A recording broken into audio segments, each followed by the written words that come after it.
Atomic Heart наконец-то вышло, и несмотря на все конспирологические теории, оно все-таки существует. Думаю, сложно было не заметить это событие, конечно же, кипрского геймдева, и скажу честно, что сам был восхищен увиденным и особенно проделана работа над созданием целостного образа той реальности, которая никогда не наступит. Но наблюдать и взаимодействовать с ней в интерактивном варианте, как минимум, очень интересно. Можно долго описывать, что увидит игрок во время знакомства с миром Atomic Heart, но сейчас мы здесь не совсем за этим. Помимо что ожидаемо ПК, в том числе игра добралась и до игровых консолей. Не только PlayStation 5 и варианты Xbox Series, но и до представителей 8-го поколения, из-за чего у нас может появиться вполне закономерный вопрос.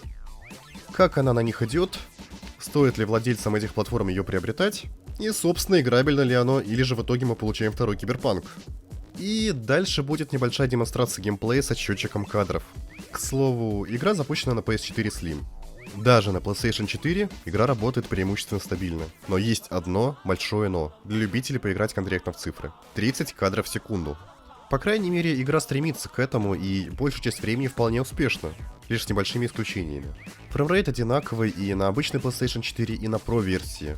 Но на прошке появляется уже динамическое 4К разрешение, когда версия для стандартной консоли работает в 1080.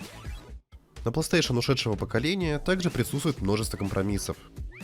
Например, меньшее количество NPC и отсутствие анимации у некоторых объектов окружения. Например, движение некоторой растительности на ветру.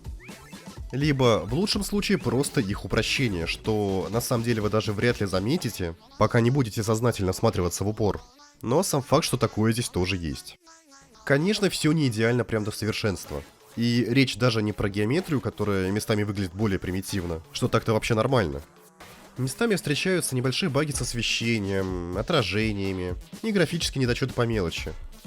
Это если прям совсем докапываться. Просто докапываться мы любим. В остальном картинка радует глаз, и действительно здесь предлагаю делать скидку на ушедшее поколение консолей. Но лица NPC на параде — это действительно ужас.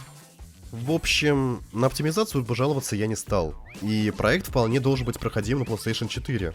В конце концов, это не решение такого же уровня, которое требуется, например, для портирования на Switch. Хотя посмотреть на такое было бы крайне любопытно.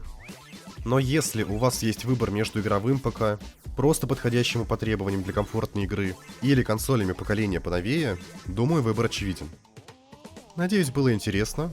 Подписывайтесь, ставьте палец вверх и обязательно пишите в комментариях. Возможно, кто-то из вас прошел или же проходит игру как раз на PlayStation 4, и вам есть чем поделиться на этот счет.